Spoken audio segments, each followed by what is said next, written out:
Welcome to the awarding night closing ceremony of the 45th anniversary of Universitas 11 Maret.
Assalamualaikum warahmatullahi wabarakatuh.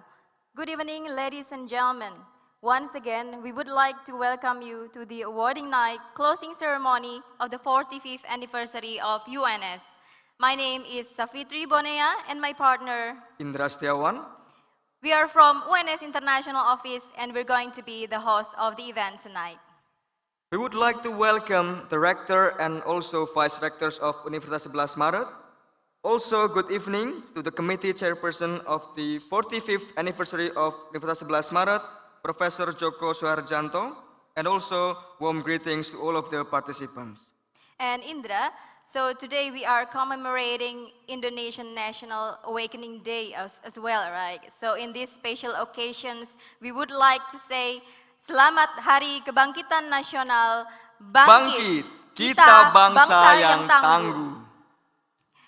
So this program is the closing ceremony of the 45th anniversary celebrations of Universitas 11 Maret. So what will we have tonight? All right, for your information, Mbak Safitri and also all of the participants, to celebrate the 45th anniversary of Universitas 11 Maret, which is on March 11, UNS organized a number of virtual international competitions. All those events or competitions are organized thanks to our sponsors, Bank Indonesia, Otoritas Jasa Keuangan, Lembaga Penjamin Simpanan, Bank BRI, Bank Jateng, PT KAI, Pegadaian, Hutama Karya, and others. Bank BNI, Waskita Karya, Bank Mandiri, Bank BTN, Garuda Indonesia, Buma, dan Indosat Uredo. So, our main agenda tonight, Mbak Safitri, and also all of the participants, is announcing the winners of all those competitions. We will also have a lecture on digital currency and the implications from Professor Ziguo He, and we have performance as well from Jungkat Jungkit. Yeah, so before we start the program tonight, we will listen to the national anthem of the Republic of Indonesia, Indonesia Raya. Ladies and gentlemen, please raise.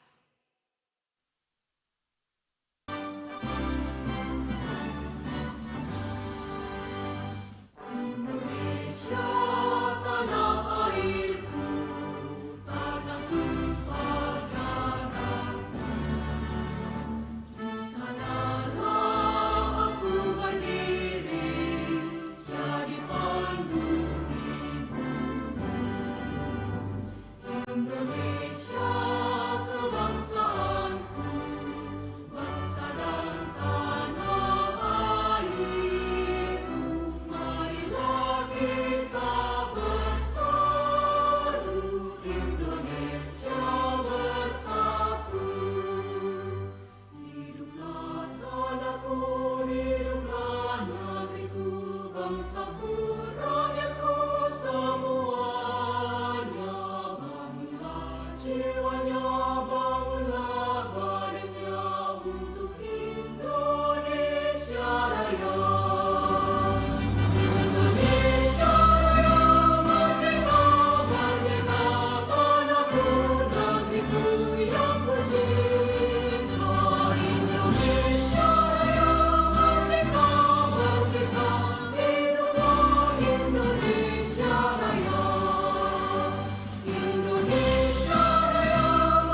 Ladies and gentlemen, please be seated. That was the national anthem of the Republic of Indonesia.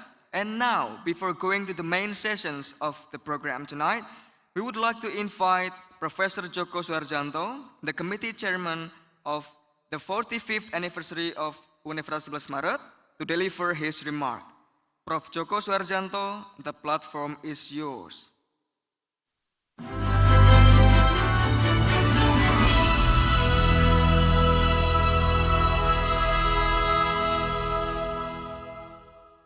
Yang kami hormati dan saya banggakan Bapak Rektor dan segenap pimpinan Universitas 11 Maret, respectable Prof. Yahu He from the University of Chicago, USA, all lecturer, support staff, student, alumni of Universitas 11 Maret, and all participants in the awarding night closing ceremony of the 45 UNS anniversary. Assalamualaikum warahmatullahi wabarakatuh. Selamat malam, salam sejahtera untuk kita semua. Om Swastiastu, Namo Buddhaya, salam kebajikan. First of all, on behalf of the committee, it is a great pleasure to welcome you to a wedding night closing ceremony of the 45th UNS anniversary. In this wedding night, we will announce the winner of the 9 international competition organized by respective faculty and school in UNS as follow: International Sport Industry Essay Competition, International Sustainability Development Goals Essay Competition, International COVID-19 Essay Competition, International Content Creator for Social Media Competition, International Business Model Canvas Competition, International Learning Essay Competition, International Game Online Development Competition, International Challenge, and International Design Competition for Health Protocol Supporting Product 2021. We would also report here that those competitions are participated by more than 100 students from Asia, Europe, Australia, and Africa. Today event will also be featured with the key speech by Prof. He from the University of Chicago, USA. He will open up our perspective on the rise of digital currency which may change our daily life in the future. Finally, on behalf of the organization committee of the 45th UNS anniversary celebration, we would like to thank the Rector, Vice Rector, Dean, Director, all management member of university and faculty, professor, lecturer, support staff, student, alumni, and Dharma Wanita who have participated in all events and agenda for this anniversary.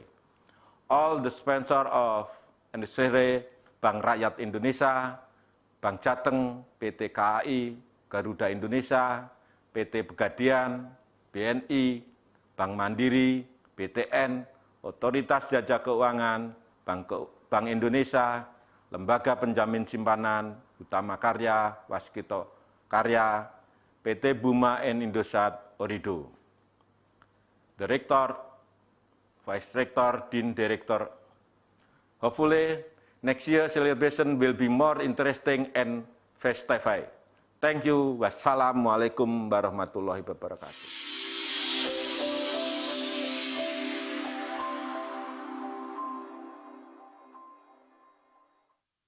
Thank you, Professor Suharjanto, for the remarks. And ladies and gentlemen, the next speech will be delivered by the Rector of Universitas 11 Maret, Professor Jamal Wiwoho. Professor Wiwoho, the platform is yours.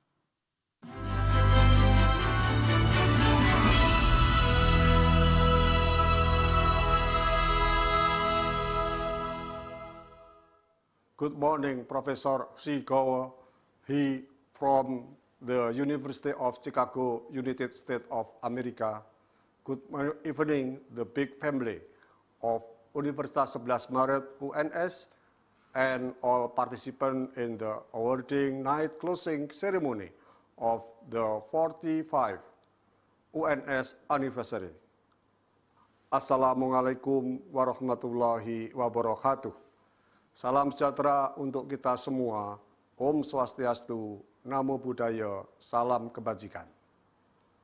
In this today event, we will have the announcement of the winner of several international competitions organized by respective faculties and schools as a part of anniversary celebration. The participation of those competitions, not only students come from Indonesia, but also students from other countries in Asia, Europe, Australia, and Africa. Fortunately, in this event, we will also have a chance to lively listen and learn from Professor Sigo He, a very well-known professor from a very top university, about a very hot topic with its digital currency and its implication to the economic and the future of our society. With the theme on digital transformation, this closing ceremony is expected to encourage us to be fully aware and adaptive to the digital innovation that possibly change the business process and the aspect. As this event is also the closing ceremony of series of events to celebrate the 45th university anniversary, let me formally close the university celebration. On behalf of the management of UNS, I thank the 45th UNS anniversary committee is very much, which is led by Professor Joko Suharjanto, the Dean of the Faculty of Economic and Business. My gratitude also goes to all lecture, support staff, students, and everyone who have actively contributed to make the series of events starting from February to May 2021 successfully done.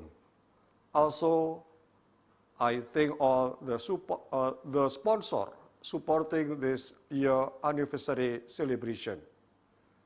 In concluding, let us hope that in the next year celebration, we will have more innovative, creative, and attractive activity. Also, I strongly expect that UNS will gain more and more achievement this year and the year to come. Thank you. Wassalamualaikum warahmatullahi wabarakatuh.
Thank you, Professor Wibowo, for the remarks. And that was a video to close the UNS international competitions and, of course, the celebrations of UNS 45th anniversary.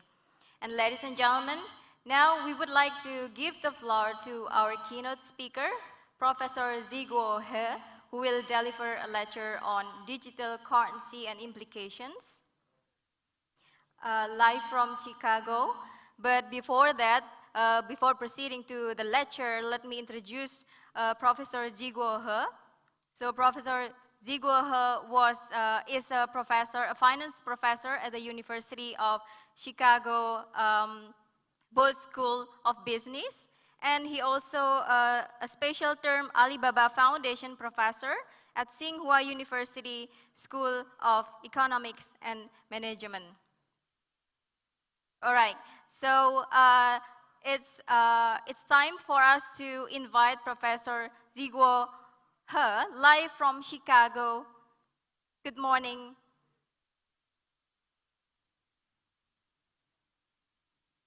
Good morning, Professor. Good morning. Here, hi. Can you hear me? Yes, Yes. yes, it's Yes, good here. thank you. How are you? Thank you. Good, good. This is a very early morning here. Yeah, it's early morning Thanks. there. Thanks, everybody. I hope Thank you everyone's for good inviting there. me. Yes, Yeah. yes. So, are you ready for the presentations? Oh, yes, yes. Can I share Yeah. the screen? Would you please try to share your materials? Yes. So this is my this is what I'm going to present. Just to make sure that the slides works well here.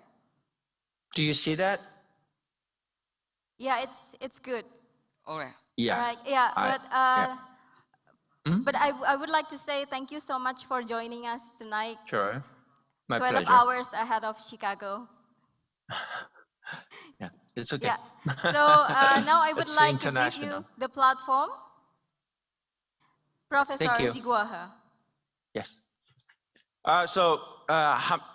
What I was told that I will talk about 20 to 25 minutes, and on a, I wouldn't say hot, but I would say, I would pick be a timely topic.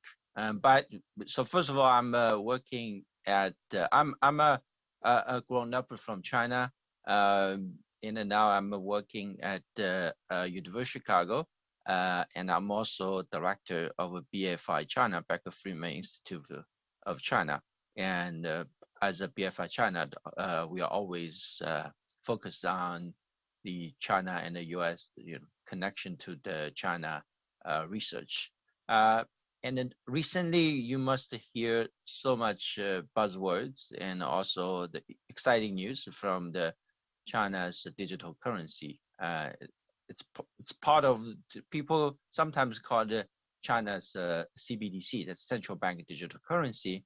The formal name that for China's CBDC, it's called a DCEP. So we just call it DCEP. It's an abbreviation for digital currency electronic payment. Okay. And you might wonder why they pick a different name. I think actually the version of Chinese CBDC could be very different from whatever that a European or Western country are thinking about. So that's why I want to cover a little bit.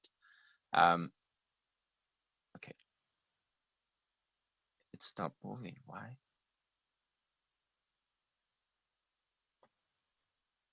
Okay. So here is an image of a DCEP on the left-hand side. So there are a bunch of Chinese. You don't need to know what it is. This is a interface that you saw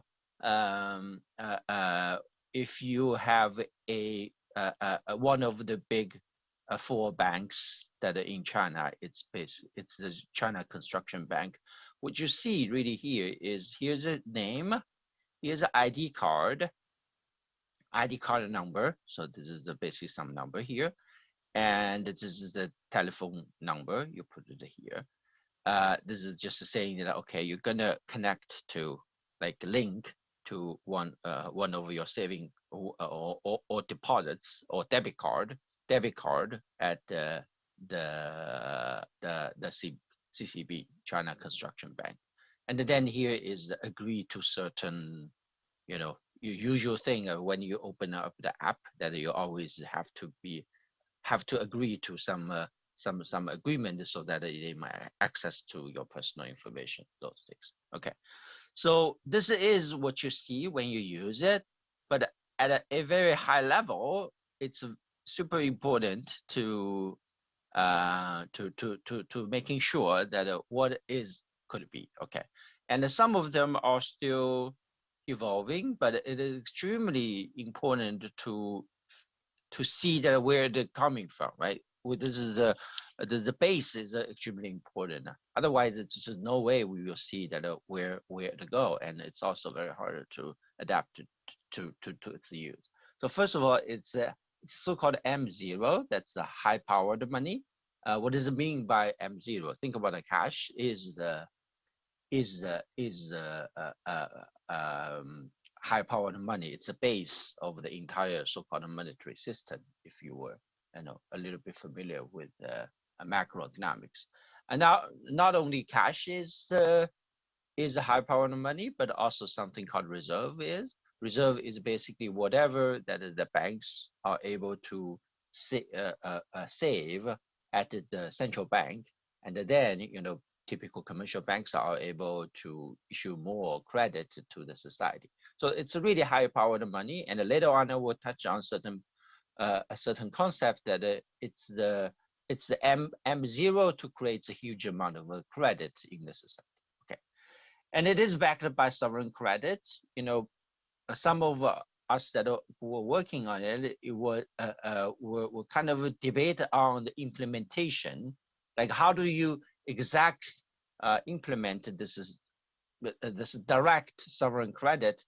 But often the time that we will see that as long as that the PBOC is the central bank in China, is saying that this is exactly as a fiat money that are promised by the central bank, then there should no problem at all at whether we believe it or not. Okay, it's all about the trust, as many of monetary economists would say. So, and the third bullet point is super important. It's a centralized system. As a result, there's no mining, there's no crazy stuff right now happening at the Bitcoin place. The idea that I will come back later, it's really that we want, Beijing seems to have a vision that with this DCEP there, it's like think about the internet in the early stage, that you get a infrastructure, like you put all these plumbing there, so that people later on can use it. So hopefully that it can allow for blockchain projects where the private parties are working on different kind of things where you need these basic digitalization. When I say digitalization, you might involve a lot of crypto technology that in the past 30 years has been very much progress. So the vision is that there is a service as a platform there, and Beijing is laying down the infrastructure for the future of a blockchain service network. Okay. The fourth bullet point that you might heard about it, this is the one touting point, Beijing or PBOC is bragging about it, is that look, when you have the WeChat or Tencent later on touch on, is that you cannot do this so-called offline transactions, which means that suppose that you're getting to a mountain where there's no connection at all. Usually like Apple or even Apple or a WeChat, you cannot use it. But for what a DCEP is, actually you can use it. It's basically I have a phone, you have a phone, even with there's no connection, but the phone and the phone physically, like in the short NFT technology or Bluetooth technology, it's a communication in a short distances, like within let's say 20 cm, 20 centimeters. So when we touch, then if I have some balance in my phone with the DCEP, then I can transfer to you, and both you and I can communicate in terms of the payment. So that's one thing that make it very, very transparent, very convenient, right?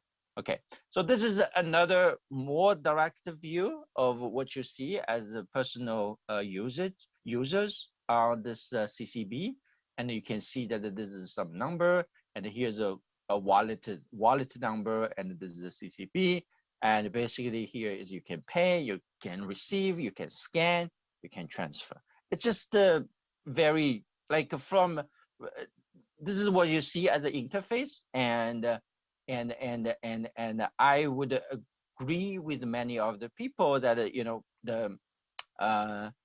as a consumer you should not see any big difference at all. Okay, so here's a two-tiered system that let me give you a little bit more broader view of how the DCEP is working.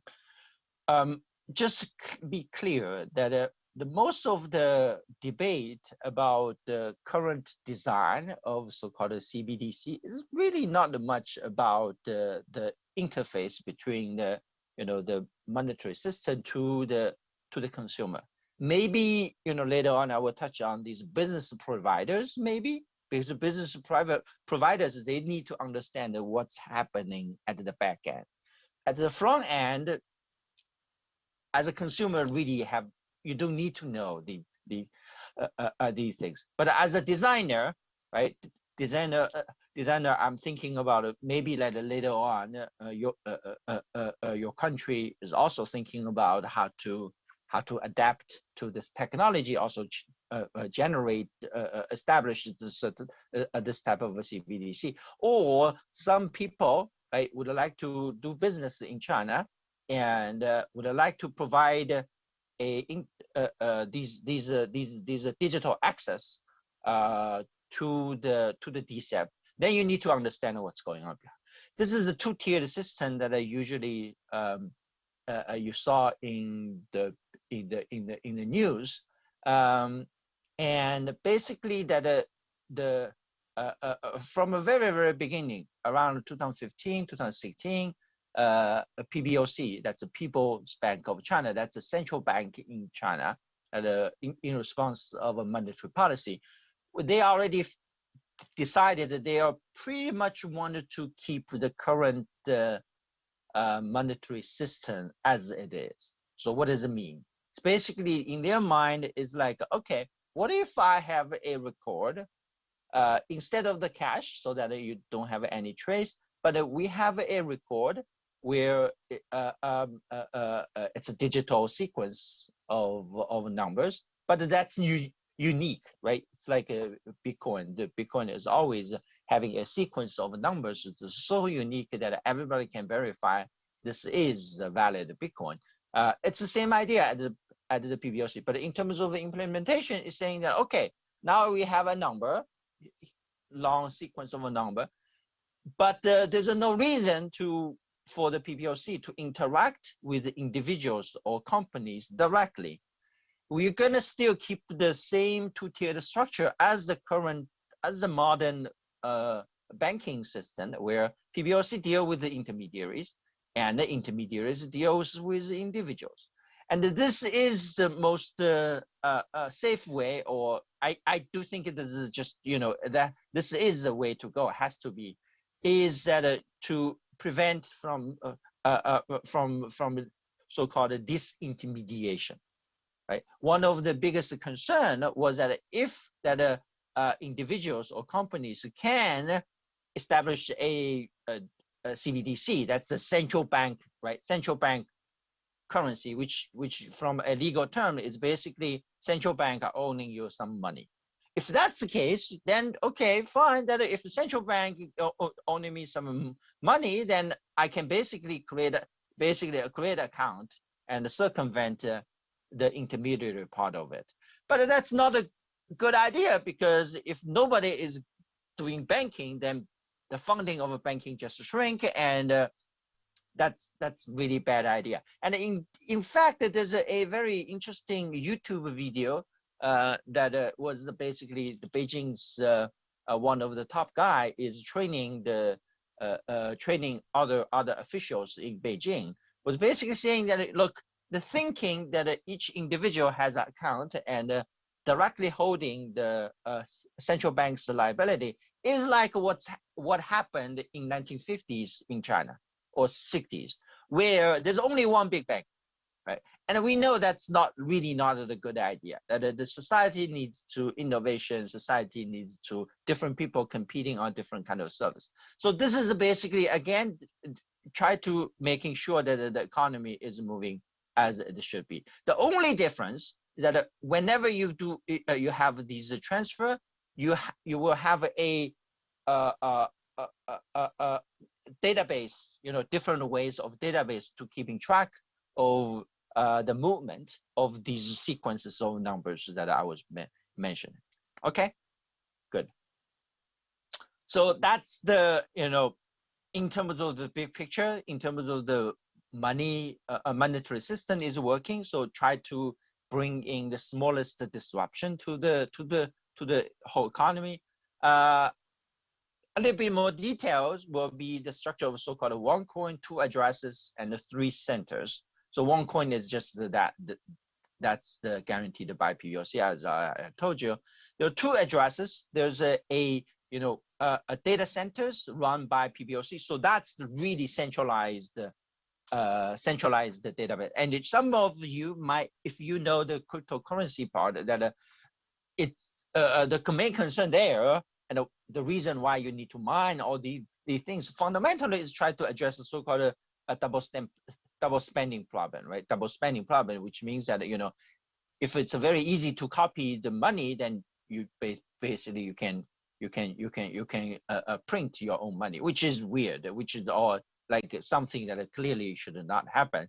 But for the digital currency, then this is a problem because the sequence of a number, everybody can copy it. However, because we are like Beijing is thinking about a centralized database, centralized, keep all the record, then you can always check it and prevent that from happening. But you remember that commercial banks are the institutions that are dealing with the consumers in the real economy. So as a result, that you do need have two data centers, one at the PBOC, it's a big one, so that they're keeping track of all the histories. And the commercial banks at some point that the one question, one implementation issue is that what will be the time for the PBOC to update with the commercial banks, right? Think about the situation where it's like a PBOC is only recording the snapshot of the ownership and the flow of this money. Commercial bank is the front end. So the efficiency reason, you will say commercial bank, let the commercial bank do one day and then in the end update the PBOC. But sometimes you wanted a real time. So that's still a question. And to be honest, that I do not exactly know. So the three centers. The central ledger is basically the big database I was talking about. The centers are the institutions are really studying or operating on these data centers. So one is the know your customer rules, so they need to record on that. And then here record center is basically the part that are making sure that all these all these data are managed in a proper way. Okay, and then this is the interesting part is that there was some idea that is saying that if there's a way to do risk management without knowing your identity, right? A lot of times, if you see the a report from the Western world, they always say, it's about control, monitoring, all these things. This is there, but there is a big data analytics possibility, so that I can monitor certain activities, weird activities, so that easily identify someone is doing bad things. For instance, that's a very interesting story that told me by one official, was that if I saw that there are several people and with the similar number of payment back and forth within 1 hour, that very likely, and let's say that amount is a kind of a round number, let's say 1,000 yuan, or 2,000 yuan, that very likely it's gambling. Like people, playing mahjong, I do not know. People playing certain things, playing poker cards, and then back and forth. That's very easy to see, right? Okay. This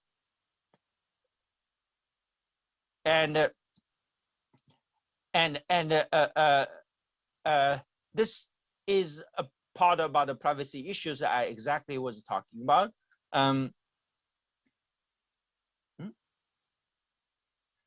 So in China, that they are thinking about presumably linked to the ID card, and some can be fully anonymous. This is very important, that you can buy some phone online, so that you link your phone number to the DCEP wallets, or you can also buy some physical wallet. Right? You go to the store, you buy some physical wallet. Let's say you don't need to be exactly wallet. You can have like the brooch, brooch that whatever these small things put on the chest, and you could have imported a chip there, so that you buy, let's say 3,000 yuan, so that you can use this chip to walk anywhere to buy small things. So those things are, and clearly that's very much anonymous, because you pay the US dollar paper money for this brooch, and that there's no trace, and then you can use this part of this. So this is the foundation for the DCEP to function like a cash, and I believe that those things are very useful. It's also very important for people to understand what is this electronic payment system is, right?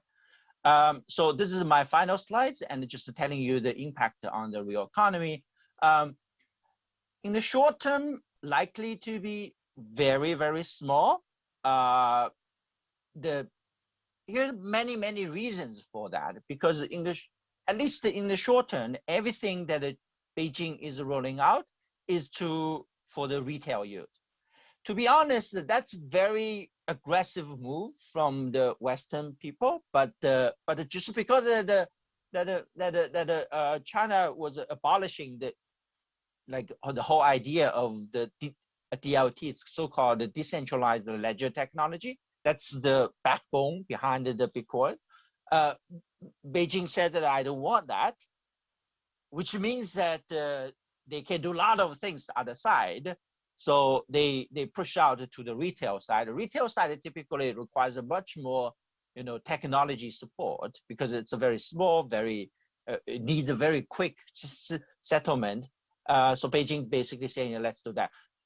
A consequence of it is that nobody from the user end will notice it, or are able to notice.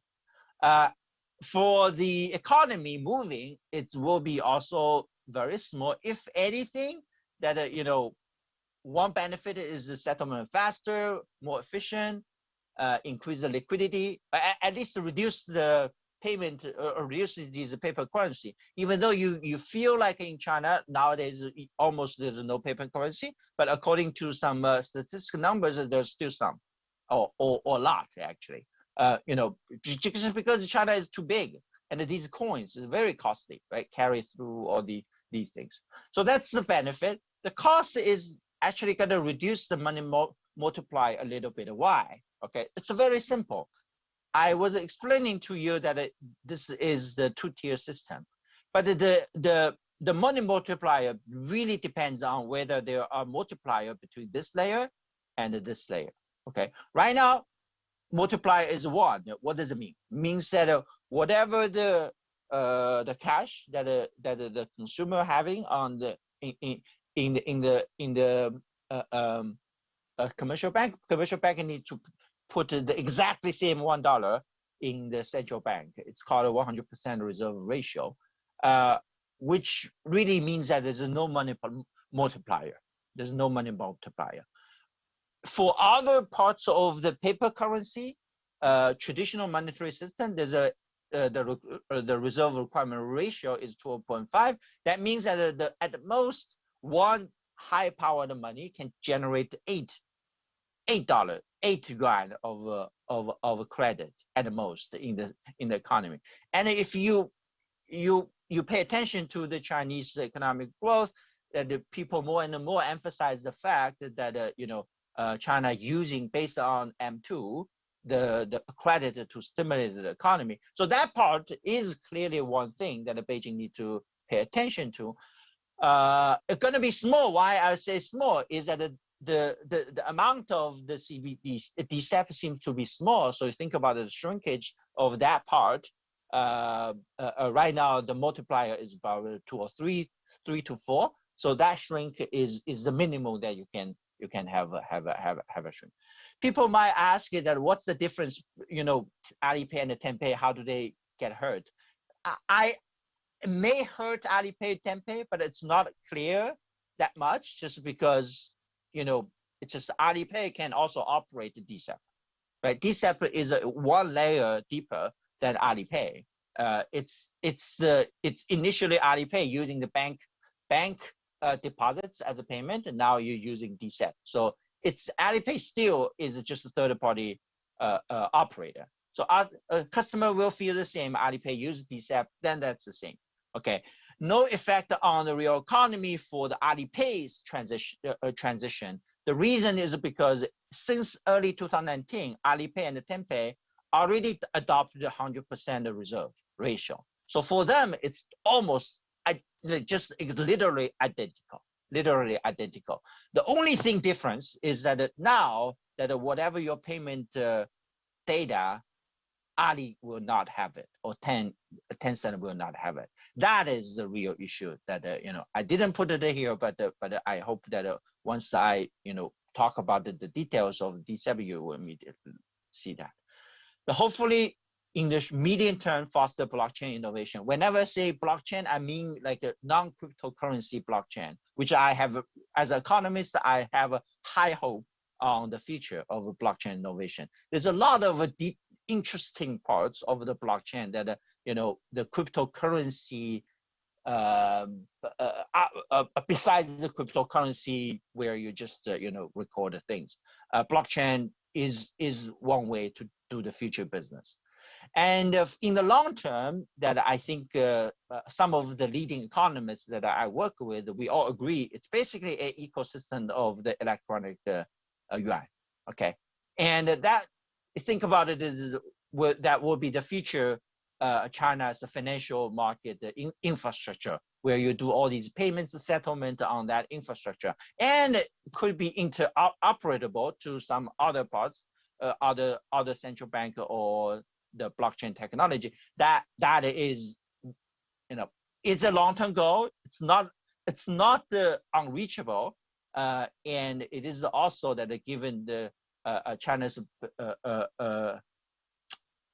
advantage, which is basically saying you have a very empowering and a powerful, a strong central government, so that whenever you do these type of things which needs coordination, China is at the advantage of it. Think about it as like COVID, right? COVID prevention. It's just whenever you need a coordination on many big part of the society, that's the advantage of China. Finally, I touch on dollar supremacy. I do not think that will change the dollar supremacy at all. If there's a chance to affect the dollar supremacy, it's because the dollar itself has the issues, not because of the Chinese RMB or CNY is really rising. Just because that exactly the way that China is able to be moving fast is to have the system that worries outside people, like basically the centralized way of having a big gigantic central database that in principle you can know the trace. Of course, as I mentioned, I don't want you to take it wrong. Is that there are anonymous. Some can be fully anonymous, but it can be controlled in the sense that they could set that if the wallet is anonymous, then at the maximum you can only trade 10 yuan per time, or 100 yuan per time, or 1,000 yuan time. Those things are fully controlled. So this is so-called a controlled anonymous. Okay, so basically, this is all I want to say, and if you guys have I'm gonna hand over my microphone, whatever the Zoom stage to the host here. If you have questions, I'm happy to answer it.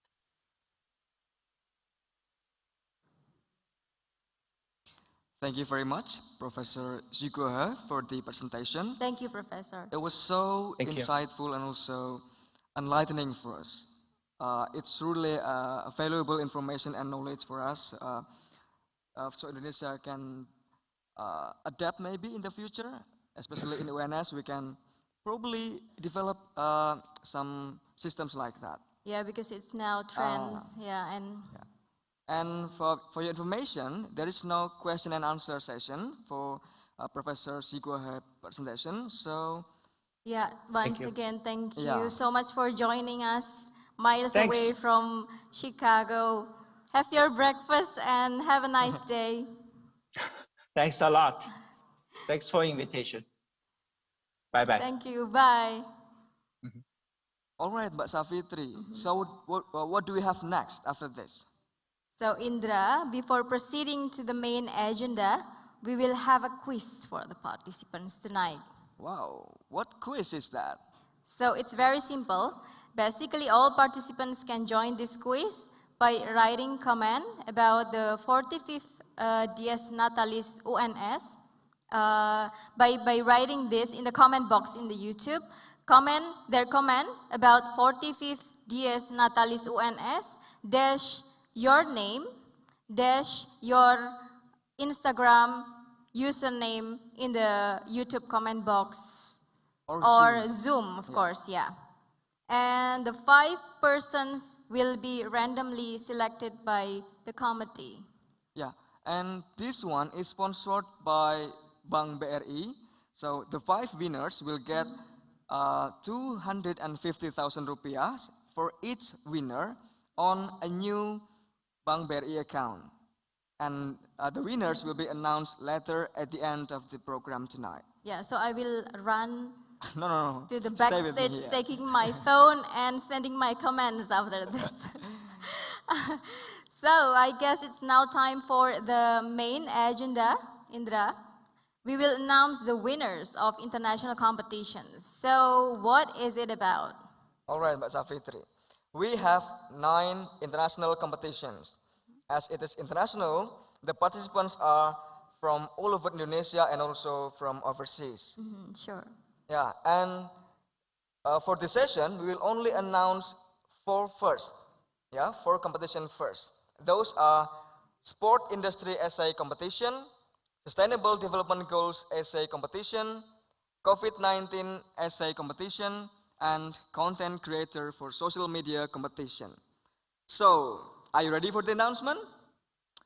Okay, let's now begin with International Sport Industry Essay Competition.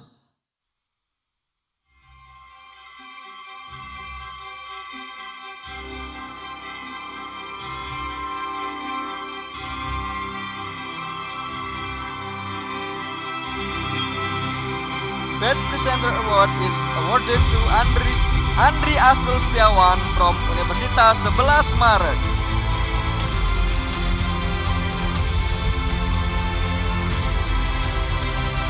Best Article is awarded to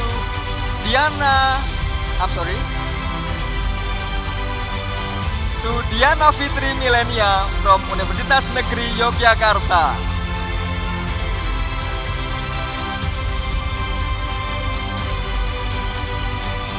And the third winner is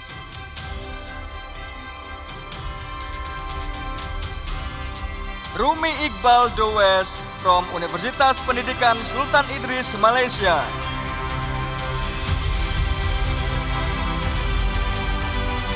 And the second winner goes to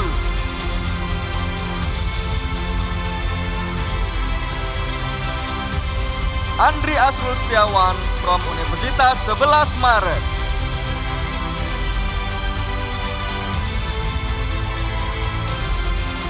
And the first winner, congratulations to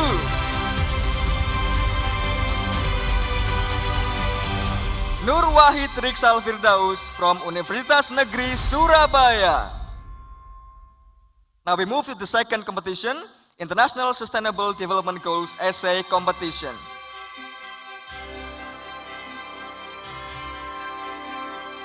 We have the second runner-up,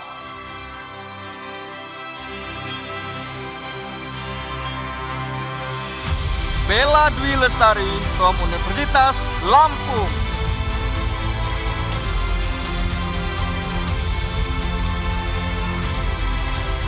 And we have the first runner-up,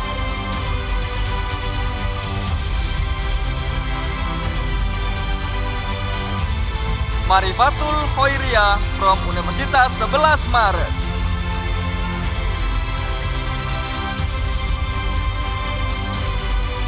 And now the third winner is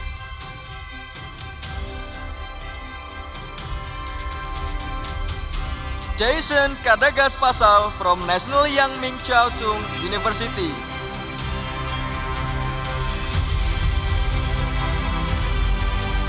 Now the second winner goes to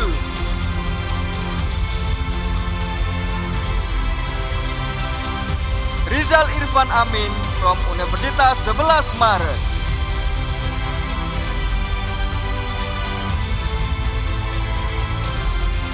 And the first winner, congratulations to Muhammad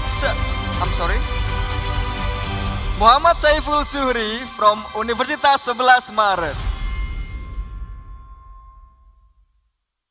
Next, we have International COVID-19 Essay Competition for undergraduate students.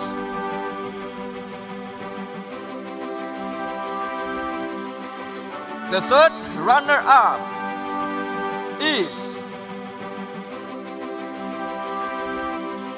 Ilham Rahmanto, Ardelia Berta Prastika, Salsabila Farah Rafida from Universitas Airlangga.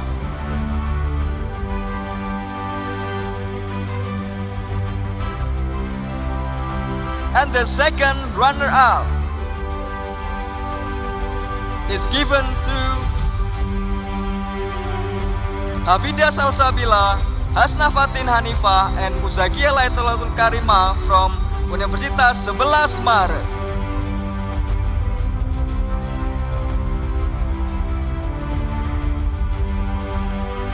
And now the first runner-up is awarded to Muhammad Thorikur Rahman, Namira Putri Imani, and Muhammad Yusuf Habibi from Universitas 11 Maret.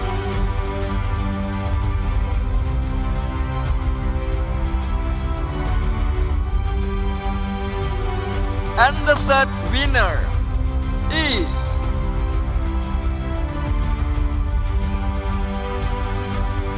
Caroline Augustine Atmojo from Universitas Indonesia.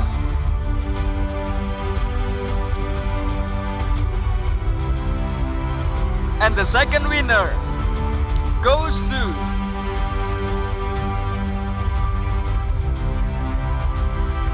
Clarissa Josephine from Universitas Tanjung Pura.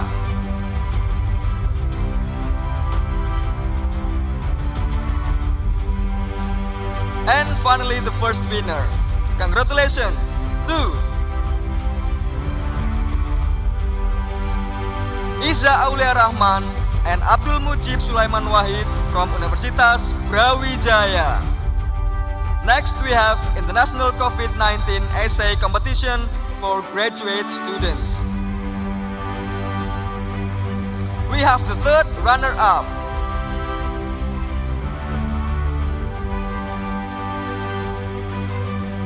Arif Nur Muhammad Ansori and Nandia Yuli Rahmawati from Universitas Airlangga.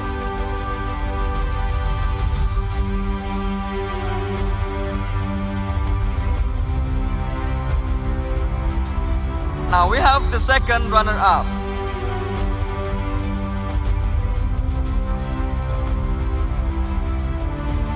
Edo Riandani from National Yang Ming Chiao Tung University.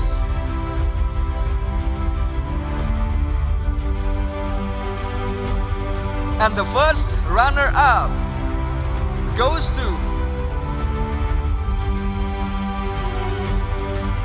Endang Linawati, Anistianing WAD, Rio L. Darmawan from Universitas 11 Maret.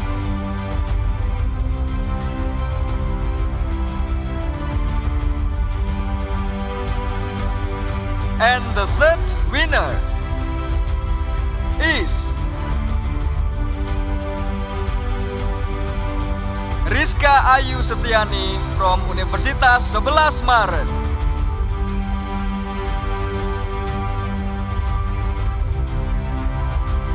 The second winner goes to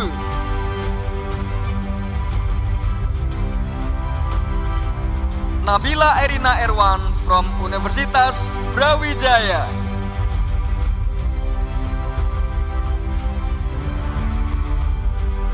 And finally, the first winner, congratulations to Denny Adriansyah from Universitas 11 Maret. And the last for this session, we have International Content Creator for Social Media Competition. We have two categories. The first is digital poster and the second is reportage video. And the third winner for the digital poster is Muslih Abdul Majid and Safira Herawati from Universitas 11 Maret.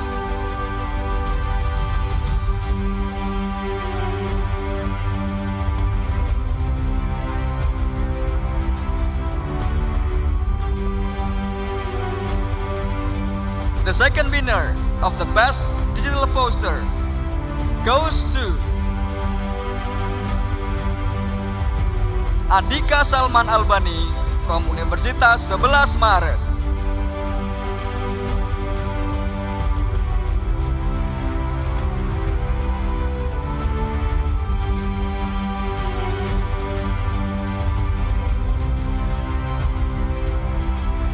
And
cold the blues, oh Lord, since my baby said goodbye. Don't know what I'm gonna do. All I do is sit and sigh, Lord. The last long day you say goodbye. Lord, I thought I would cry. You just gotta kinda love it. Lord, I love hearing when he calls me sweet baby. Such a beautiful ring. I hate to think it's all over. I've lost my heart at sea. I've grown so used to you somehow. And I know that a sugar baby now I gotta love so I gotta love sick blue. I'm in love with the wonderful guy. That's what's the matter with me. I'm in love with the wonderful guy. But he don't care about me. Well, I tried and I tried to keep him satisfied, but he just won't stay. And now that he is leaving, this is all that I can say. I got a feeling called the blues, so Lord, since my baby say goodbye. I don't know what I'm gonna do. All I do is sit and sigh, Lord. The last long day you say goodbye. Lord, I thought I would cry. You just gotta kinda love it. Lord, I love hearing when he calls me sweet baby. Such a beautiful ring. I hate to think it's all over. I've lost my heart at sea. I've grown so used to that man somehow. And I know that a sugar baby now I gotta love so I gotta love sick blues.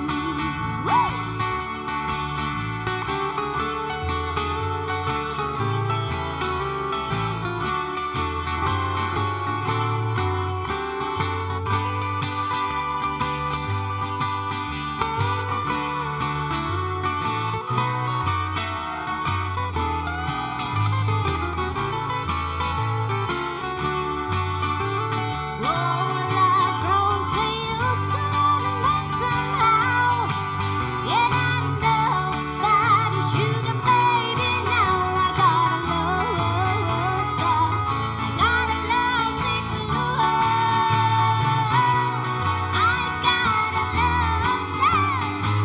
I gotta love sick blue.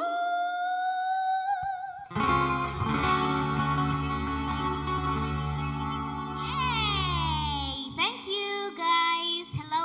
Before we are going to introduce ourselves, our name is Jungkat Jungkit. We are a group from Solo because this event contains international people inside. We would like to introduce ourselves in English, yeah. Sorry for our English before. My name is Adis. This guy beside me is Said, and we would love to say thank you to Danto here also. And we would like to congratulate all the winners because this is a awarding night, yeah. We would like to say congratulations and hope all the things are going nicely. Then the next song will be another cover, right? We love this song, and this song was popularized by Daniel Caesar. And the thing is, this song is more popular after her sings this song with Daniel Caesar. So I think you guys know this already, yeah. Best part, yay!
Thank you, Jungkat Jungkit. What a refreshing performance. But we will have one more performance from Jungkat Jungkit at the end of this program. So please stay tuned.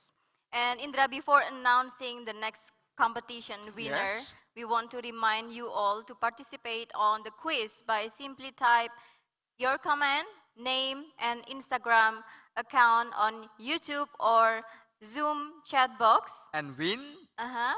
250,000 rupiah balance on a new Bank BRI account. All right. Are you interested? Actually, yes. But okay, now we have to go back to works. Yes. And because we have more winners to announce. And these sessions, we have 5 competitions. The first is Business Model Canvas competitions, e-learning essay competitions, game online development competitions, IoT challenge, and design competitions for health protocol supporting products. Okay, let's now begin with International Business Model Canvas competitions.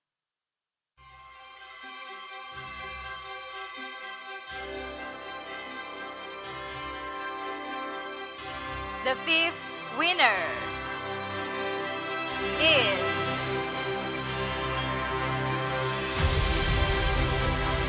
Start with Competent Co.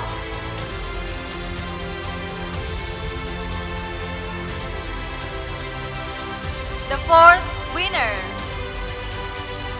goes to Castello with Ada Indonesia.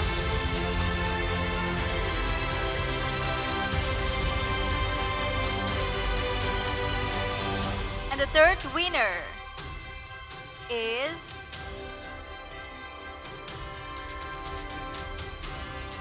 CNW team with Speaking.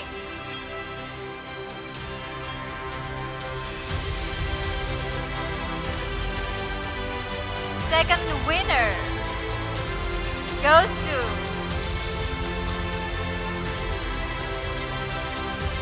Diceritain with Diceritain.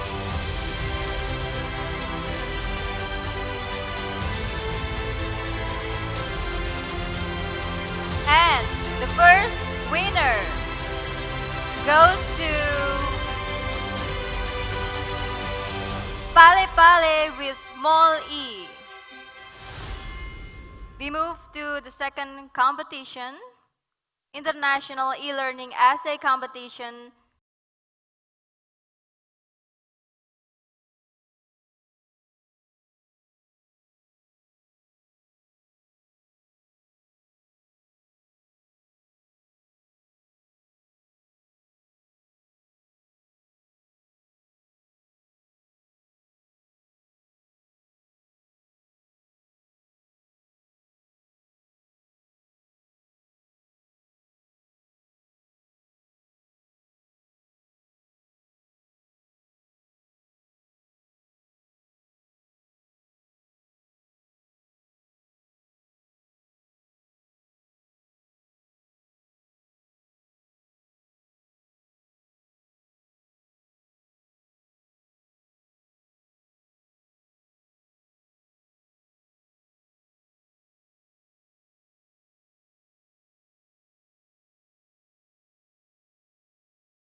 Next, we have international game online development competitions.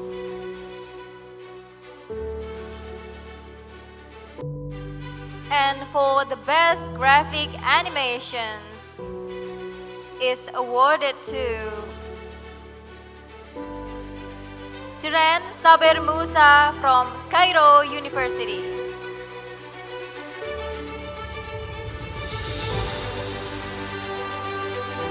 For the best user experience goes to Abiasa Danubrata from Universitas 11 Maret.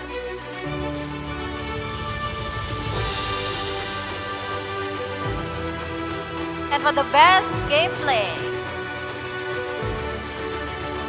is awarded to Faisal Imami Utomo from Telkom University.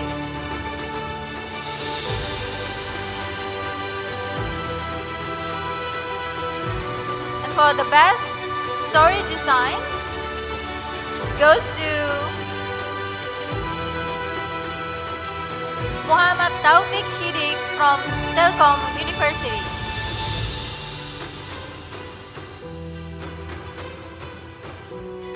Next is for the third winner is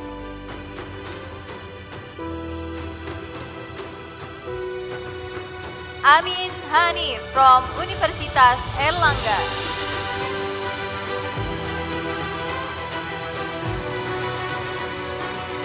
And the second winner is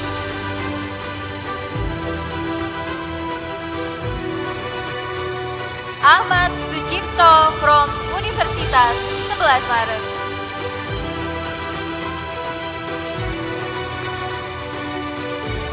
And for the first winner, congratulations Umar Sani from Universitas 11 Maret. Next, we have International Internet of Things Challenge competitions. And for the best teamwork goes to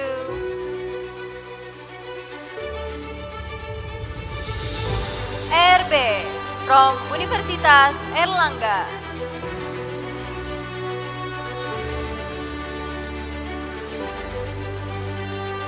And for the best innovation is awarded to Team Blaze from Sri Krishna College of Engineering and Technology, India. The best video is awarded to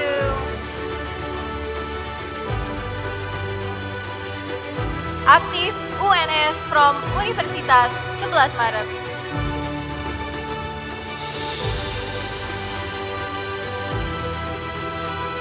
And the third winner is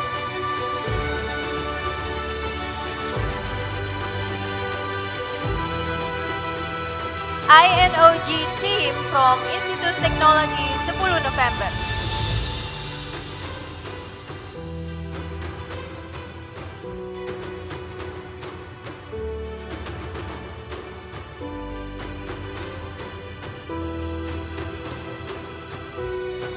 And for the second winner is Crown Team from King Mongkut's Institute of Technology, Lat Krabang, Thailand.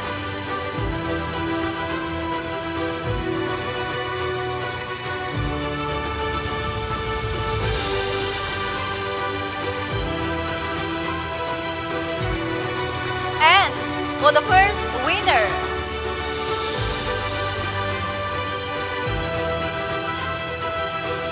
congratulations IMS team from Institut Teknologi 10 November. And the last for these sessions, we have international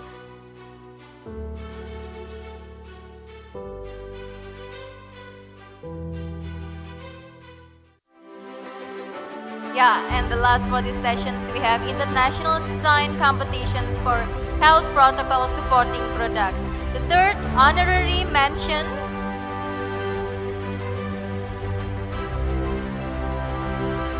is Matthew James Wahono from Universitas Kristen Duta Wacana.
Finally, all the winners of all the competitions have been announced. We are getting close to the end of the event tonight, Mbak Safitri. But we still have 5 more winners to announce. Sure. And winner of what is that? Of the quiz that we have mentioned before. Yeah. We asked the participants to type their phone number and complete name and also comments. And we have got the best comment. So who are they, the lucky one? Yeah, so I didn't have time to take my phone because I have to be here with you. Yes. So who are they? The first winner is Rebecca at with the username of the Instagram Rebecca Sari, and the second winner Wildan at Alfa Yakun Wildan. These two people commented on Zoom, and the rest commented on YouTube. So the next winner is Aida at Aidan Naulia, and the fourth winner, Shafira at shafira.snh, and the last winner, the last lucky person is Bilkis Agis at Bilkis Agis. Wow, congratulations. I thought you will mention Safitri, but you mentioned Safira, so I would like to mention myself. So sad. After the program, the committee will contact you regarding the prize. Yeah, so please be patient. You will be contacted as soon as possible. And congratulations once again for all the winners, of the international competitions and also the quiz. And now we would like to say thank you very much to the rector and other UNS top management members, the committee, Professor Chiguo He, and all the participants of the event tonight. Thank you as well to all sponsors for supporting our event. Bank Indonesia, Otoritas Jasa Keuangan, Lembaga Penjamin Simpanan, Bank BRI, Bank Jateng, PT KAI, Pegadaian, Hutama Karya, Bank BNI, Waskita Karya, Bank Mandiri, Bank BTN, Garuda Indonesia, Buma, and Indosat Ooredoo.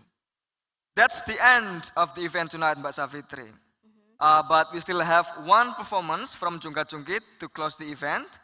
So once again, I say thank you for participating in the event tonight. I am Indra. And I'm Savitri. See you again on the next program. Wassalamualaikum warahmatullahi wabarakatuh.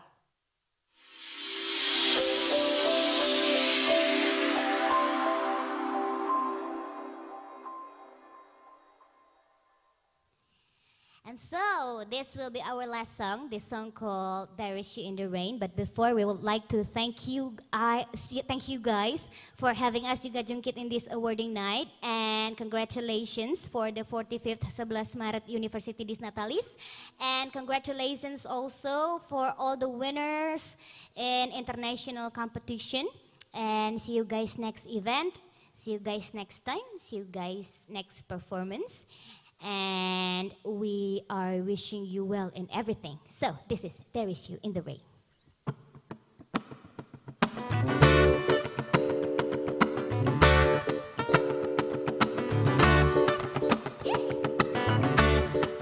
Danto.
Even for